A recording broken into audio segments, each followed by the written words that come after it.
सगळे गुन्ह्यात सामील आहेत, मी बोलून काय होणार, जाऊ द्या की राव, असं तुम्हालाही वाटत असेल तर हा व्हिडिओ तुम्ही नक्की बघा. एकट्याच्या बोलण्याने धाडसाने काय क्रांती होऊ शकते हेच तुम्हाला या व्हिडिओतून कळेल. कायद्याचे रक्षक असलेल्या पोलिसांकडे आपणही आपले रक्षक म्हणून बघतो.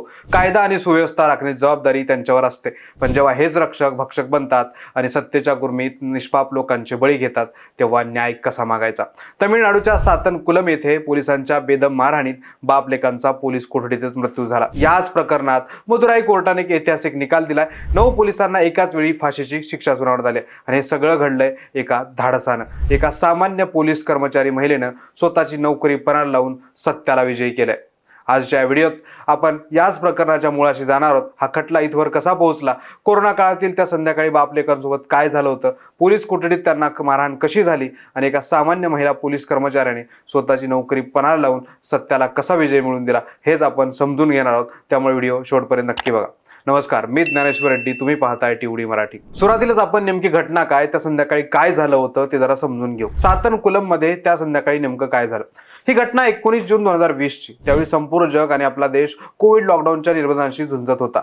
द हिंदूच्या बातमीनुसार तमिळनाडूच्या तुत्तीकोरिन जिल्ह्यातील सातनकुलम नावाच्या एका छोट्या शहरात जयराज आणि त्यांचा मुलगा बेनिक्स हे नेहमीप्रमाणे त्यांच्या मोबाईल दुकानात होते. लॉकडाऊनच्या काळात दुकान उघडं ठेवण्यावर कळेचे कडक निर्बंध होते. याच नियमांचं उल्लंघन केल्याच्या संशयावरून सातनकुलम पोलिसांची आणि बापलेकांची शाब्दिक चकमक उडाली. केवळ काही वेळ दुकान जास्त उघडं ठेवलं या क्षुल्लक कारणासाठी पोलिसांनी जयराज यांना बळजबरीनं ताब्यात घेतलं. आपल्या वडिलांना का नेलं जातंय याचा जाब विचारण्यासाठी बेनिक्स पोलीस ठाण्यात गेला. पण पोलिसांचा इगो इतका दुखावला की त्यांनी बेनिक्सलाही कोठडीत डांबलं. यानंतर जे घडलं ते माणुसकीला काळीमा फासणार होतं. पोलीस ठाण्यातील ती काळ रात्र.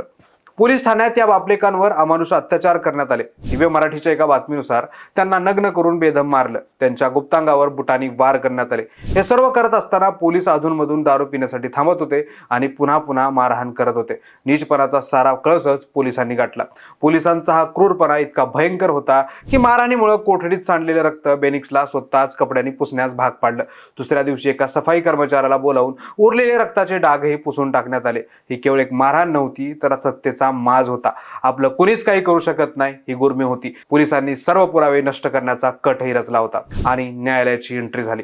या घटनेनंतर व्यवस्थेतील त्रुटी कशा उघड्या पडल्या हे पाहणं महत्वाचं आहे. एवढी भयंकर मारहाण झाल्यानंतरही सरकारी वैद्यकीय अधिकाऱ्यांनी या दोघांना न्यायालयीन कोठडीसाठी पूर्णपणे तंदुरुस्त असल्याचा निर्वाळा दिला. जेव्हा बाप लेकाला दंडाधिकाऱ्यांसमोर म्हणजेच न्यायाधीशांसमोर हजर करण्यात आलं तेव्हा त्यांच्या शरीरावरील जखमा स्पष्ट दिसत होत्या.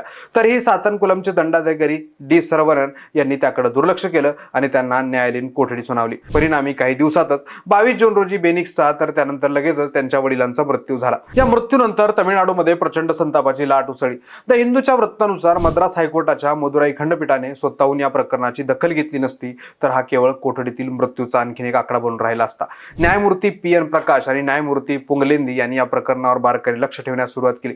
पोलिसांकडून पुराव्याची मोठी मोडतोड होत असल्याचं निदर्शनास आल्यावर हायकोर्टाने तातडीनं सातनकुलम पोलीस ठाण्याचा ताबा महसूल विभागाकडे सोपवण्याचा धाडसी आदेश दिला. स्थानिक पोलिसांवर अविश्वास व्यक्त करत या प्रकरणाचा प्रथम तपास CID कडे नंतर CBI कडे सोपवला. हेड कॉन्स्टेबल रेवती यांचं धाडसी पाऊल.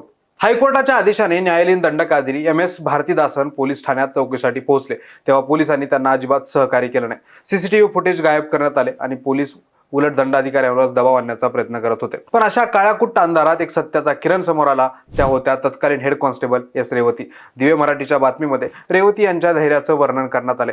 रेवती यांनी दंडाधिकाऱ्यांना सांगितलं की मी रात्री 8:30 वाजता ठाण्यात पोहोचले. त्याच वेळी आतून किंचाळण्याचे आणि रडण्याचे आवाज आले. कोणीतरी ओरडत होतं, आई खूप दुखतंय, सोडा मला, प्लीज मला जाऊ द्या, मी काहीही चुकीचं केलेलं नाही. मध्येच उपनिरीक्षक बालकृष्णांचा आवाज ऐकू येत होता, पोलीस ठाण्यात गोंधळ घालण्याची तुझी हिंमत कशी झाली, तू खूप मोठा माणूस आहेस का. पोलिसांनी जयराज आणि बेनिक्स यांना रक्तबंबाळ होईपर्यंत मारलं. मारहाणीत दोघेही अर्धमेले झाले होते.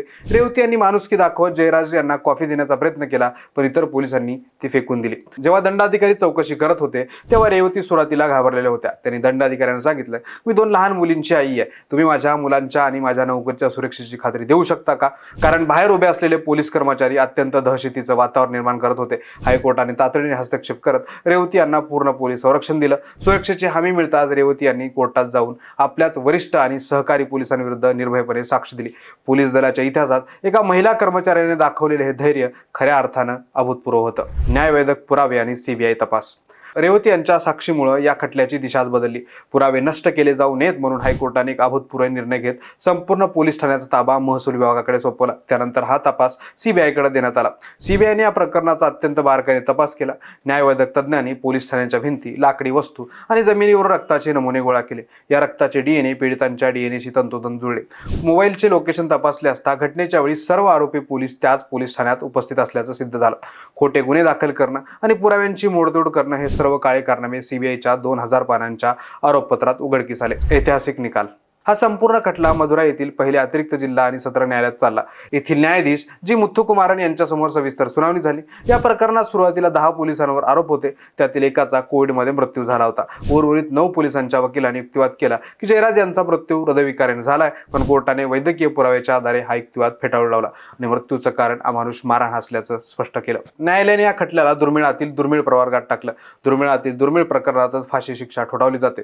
त्याचाच आधार घेत ज्यांच्यावर कायद्याचं रक्षण करण्याची जबाबदारी आहे त्यांनी बेकायदेशीरपणे आणि निर्दयीपणे निष्पाप लोकांचे बळी घेणं हे अत्यंत गंभीर गुन्हा आहे, असं निरीक्षण न्यायालयाने नोंदवलं. याच आधारे न्यायालयाने सर्व 9 पोलिसांना फाशी शिक्षा सुनावली आणि पीडित कुटुंबाला 1,40,00,000 रुपयांची नुकसानी भरपाई देण्याचे आदेश दिले. शिक्षा झालेल्यांमध्ये तत्कालीन inspector S Shridhar, sub inspector P Raghu Ganesh, sub inspector K Balakrishnan, head constable S Murugan, head constable S Ami Durai, constable M Muthuraj, constable S Cheladurai, constable X Thomas Francis आणि कॉन्स्टेबल एस वेलुमुथू यांचा समावेश आहे. या 9 जणांशिवाय पॉल दुराई नावाचे आणखी एक विशेष सब इन्स्पेक्टर या प्रकरणात आरोपी होते. मात्र खटला सुरू असताना कोरोनामुळे त्यांचा मृत्यू झाला. थोडक्यात काय तर सातनकुलम प्रकरण हे केवळ एका गुन्ह्याची कहाणी नाही. हे प्रकरण आपल्या न्यायव्यवस्थेसाठी, पोलीस प्रशासनासाठी आणि सामान्य नागरिकांसाठी एक मोठा धडा आहे. पहिली गोष्ट म्हणजे कोणत्याही लोकशाहीत सत्तेचा अमर्याद गैरवापर सहन केला जाऊ शकत नाही. जेव्हा पोलीस आणि वैद्यकीय अधिकारी यांसारख्या संस्थात्मक यंत्रणा अपयशी ठरतात तेव्हा न्याय मिळणं किती कठीण होतं हे आपण पाहिलं. पण त्याच वेळी दुसरी आणि सर्वात सकारात्मक गोष्ट म्हणजे व्यवस्था कितीही सडलेली असली तरी रेवती यांच्यासारखे प्रामाणिक आणि धाडसी लोक आजही अस्तित्वात आहेत. एका सामान्य महिला कॉन्स्टेबलने दाखवलेल्या धाडसामुळे आज 9 गुन्हेगार पोलिसांना फाशी शिक्षा झाली. कोंबडं कितीही झाकून ठेवलं तरी ते आरवणारच. तसं सत्याला लपवण्यासाठी कितीही मोठी ताकद वापरली तर ते कधी ना कधी बाहेर येतच. आणि जेव्हा न्यायदेवता आपला न्याय करते तेव्हा गुन्हेगाराने त्याच्या कृत्याची किंमत मोजावी लागते. आणि काल सत्तेचा गैरवापर करणाऱ्या प्रत्येक अधिकाऱ्यांसाठी एक इशारा आहे. तुम्हाला ऐतिहासिक निकालाविषयी आणि कॉन्स्टेबल रेवती यांच्या धाडसाविषयी काय वाटतं? तुमच्या प्रतिक्रिया आम्हाला कमेंट बॉक्समध्ये नक्की सांगा.